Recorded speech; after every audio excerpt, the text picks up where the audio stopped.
வணக்கம். இப்போ பார்த்தீங்கன்னா, ஒரு 2 வாரத்துக்கு முன்னால எனக்கு ஒரு சின்ன பிரச்சனை இருந்துச்சு. அந்த பிரச்சனைக்காக நான் ஆடி கொடைக்கு வந்திருக்கும்போது, குலசையில மூவர் சமாதியில பூசை வச்சுட்ருக்கும்போது, புதன்கிழமை காலையில மத்தியானம் போல நான் ஊருக்கு கிளம்பிட்டுருக்கும்போது, எனக்கு ஒரு ஃபோன் வந்துச்சு. என்ன ஃபோனுன்னா, ஒரு ஸ்டேஷன்ல இருந்து. "நீங்க கண்டிப்பா நாளைக்கு காலைல ஸ்டேஷனுக்கு வரணும்." அப்படின்னு சொல்லி நாகர்கோவில்லேருந்து எனக்கு ஃபோன் வருது. அப்போ ஸ்டேஷனுக்கு வான்னு சொன்னோன்னே, ஒரு ஆள் கம்ப்ளைண்ட் கொடுத்துருக்காங்கன்னு சொல்லி சொன்னாங்க. நானும் அதெல்லாம் உடனே கிளம்பி ஸ்டேஷனுக்கு போகணும்னு சொல்லிட்டு ஊருக்கு வந்தாச்சு. மறுநாள் காலைல வியாழக்கிழமை காலையில் நான் ஸ்டேஷனுக்கு போகிறேன். அங்கே போன உடனே அவங்க பேசினாங்க. பேசிக்கிட்டு எனக்கு சாதகமாக எல்லாம் முடிஞ்சுது. அப்போ அதுக்கு முன்னால் ஸ்டேஷனுக்கு போகிறதுக்கு முன்னாலே எங்கள் அண்ணன் ஃபோன் பண்ணி கேட்காரு, "நான் வரட்டுமா?" அப்படின்னு கேட்காரு. என் தம்பி கேட்காரு. இன்னொரு அண்ணன் கேட்காரு, "வரட்டுமாப்பா வரட்டுமாப்பான்னு" சொல்லி கேட்காங்க. அப்போ நான் ஒரு வார்த்தை சொல்கிறேன். என்ன சொல்கிறேன்னா, யாரும் வர வேண்டாம், உங்கள் வேலையை பாருங்கள், வேஸ்ட்டாக போட்டு அலையாதீங்க, சித்தர் வருவார், ஐயாத்துரை கவிரார் சித்தர் வருவார், அவர் வந்து பார்த்துக்கிடுவார், பேசாமல் இருங்க அப்படின்ட்டு. நான் அது பிரகாரம் நானும் ஸ்டேஷனுக்கு போகிறேன். ஸ்டேஷனில் போனால் நமக்கு சாதகமாக எல்லா வேலையும் முடிஞ்சிடுச்சு.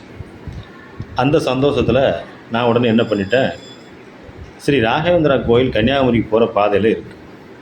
அப்போ அந்த பாதையில் அந்த கோயில் அந்த மடம் இருக்கிறதுனால அந்த மடத்துக்கு நான் போகணும் அப்படின்னு சொல்லிட்டு அங்கே மத்தியானம் நானும் என் ஒய்ஃபு போயாச்சு. அங்கே போனோடனே அங்கே பூஜை நடக்கு. அப்புறம் அன்னதானம் சாப்பாடுன்னு சொன்னாங்க. சாப்பாடு நல்ல வடை பாயசத்தோட பப்படங்கப்பெல்லாம் வச்சு சாப்பாடு சாப்பிட்டாச்சு. திருப்தியாக சாப்பிட்டாச்சு. சந்தோஷமாக இருந்துச்சு. அப்போ அந்த சந்தோஷத்தோடு வெளியே வந்து நான் வந்து பக்கத்தில் தெப்பக்குளம் இருக்குது. அந்த தெப்பக்குளத்தில் உட்காந்துட்டேன். நானும் என் ஒய்ஃபு உட்காந்துலாம் பேசிகிட்டு இருக்கோம். அதில் உட்காந்து பேசிகிட்டு இருக்கும்போது யாருமே இல்லை. அப்போ ஒரு பெரியவர் ஒருத்தர் வாரார். காவி வேஷ்டி, மேலே ஒரு காவி துண்டு, மஞ்சள் பை வச்சுருக்கார் கையில். அப்போ அவர் வந்து என் ஒய்ஃபை கிட்ட வந்துட்டு, "எந்திரிம்மா" அப்படின்னாரு. "என்ன தாத்தா?" அப்படின்னா. "உன் கையை நீட்டுமா" அப்படின்னாரு.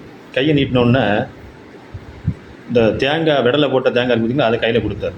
"செதர் தேங்காய்மா" அப்படின்னாரு. சக்தி விநாயகருக்கு உடைச்சது செதர் தேங்காய். இந்த செதர் தேங்காய் வந்து கையில் வந்ததுக்கு அர்த்தம் என்ன தெரியுமாம்மா அப்படின்னாரு. "என்ன அர்த்தம்?" அப்படின்னு சொல்லி என் ஒய்ஃப் கேட்டான். "உன்னுடைய பிரச்சனைலாம் உடஞ்சி போச்சு, உனக்கு இருந்த பிரச்சனை நான் உடச்சிட்டேன், இந்த பிடிமான்னு" சொல்லி என் ஒய்ஃப் கையில் அந்த தாத்தா கொடுத்துட்டு அவர் பாட்டுக்கு போயிட்டார். "உனக்குள்ள பிரச்சனை எல்லா பிரச்சனையும் முடிஞ்சிட்டுப்பா" அப்படின்னு சொல்லிட்டு அவர் பாட்டுக்கு போயிட்டார். இங்கே ரெண்டு சொல்லிட்டு போகிறாரு. அப்போ நம்ம சொன்ன மாதிரியே அவர் வருவார், கவிராயர் வருவாருன்னு சொன்ன மாதிரியே ஒரு ஆள் வந்தார். அது யாரும் தெரியாது. அவரை நான் அந்த கோயிலில் இருப்பாரான்னு சொல்லிட்டு தான் நான் இன்றைக்கி போய் பார்க்க போனேன். இன்றைக்கி அந்த கோயிலில் அவர் அப்படிப்பட்ட ஆளே இல்லை. அப்போது அந்த கோயிலில் மகாதுரு பாபாஜி இருக்கார், ஸ்ரீ ராகவேந்திரா இருக்கார், சாய்பாபா இருக்கார், விஷ்ணு பகவான் இருக்காங்க. எல்லாருடைய இதுவும் இது சாமி பூஜை ரூமும் அங்கே இருக்குது, கருவறை. அப்போ எல்லாமே அங்கே இருக்குது. அப்போ எல்லா சித்தர்களுடைய ஆசீர்வாதமும் நமக்கு பரிபூர்ணமாக இருக்குங்கிறத நான் அப்போ தான் உணர்ந்துக்கிட்டேன். நான் போகிறேன், யாரும் வர வேண்டாம், தாத்தா வருவார், சித்தர் வருவார் அப்படின்னு சொன்ன மாதிரியே ஒரு பெரியவர் வந்து எங்ககிட்ட பேசிவிட்டு அவர் பாட்டுக்கு போகிறார். இந்த மாதிரி என் வாழ்க்கையில் மட்டும் நடக்கலை. நிறைய பேர் வாழ்க்கையில் கவிராயர் போய் பேசிக்கிட்டு இருக்கார். நிறைய பேர் எனக்கு இந்த தகவலை கொடுத்துட்ருக்காங்க. அது சம்மந்தமான வீடியோ நான் உங்களுக்கு சீக்கிரம் போடுவேன். எனக்கு வாழ்க்கையில் இது நடந்தது ரொம்ப அதிசயமான விஷயம். இன்றைக்கி அந்த கோயிலில் போய் நான் சாப்பிட்டுட்டு வந்திருக்கேன். அந்த ஃபோட்டோ போடுதேன், அந்த வீடியோ இந்த வீடியோவோட இணைச்சி போட்டிருக்கேன். நீங்கள் பாருங்கள், பார்த்தா தெரியும். அவ்வளோ சந்தோஷமாக இருக்குது. அப்போ வந்தது அன்னைக்கு நமக்கு கவிராயர் தான் வந்திருக்காரு. மகாதுரு பாபாஜியோடைய ஆசீர்வாதம் இருக்குது, ராகவேந்திராவோட ஆசீர்வாதம் இருக்குது, சாய்பாபாவுடைய ஆசீர்வாதம் இருக்குது, விஷ்ணு பகவானுடைய ஆசீர்வாதம், எல்லாருடைய ஆசீர்வாதம் நமக்கு பரிபூர்ணமாக இருக்குங்கிறத நான் அப்போ தான் உணர்ந்துக்கிட்டேன். இது உண்மையிலே நடந்த விஷயம், ஆச்சரியமான விஷயம். நம்ம சொன்ன மாதிரியே அவர் வருவாருன்னு சொன்ன மாதிரி ஒருத்தர் வந்து என் கையில் அந்த செதறு தேங்காய் கொடுத்துட்டு, "உன் பிரச்சனைலாம் முடிஞ்சு போச்சுப்பான்னு" சொல்லிட்டு போயிட்டே இருந்தார். எப்படி? அப்போ பார்த்துக்கிடுங்க, சித்தருடைய பவரை பார்த்துக்கிடுங்க.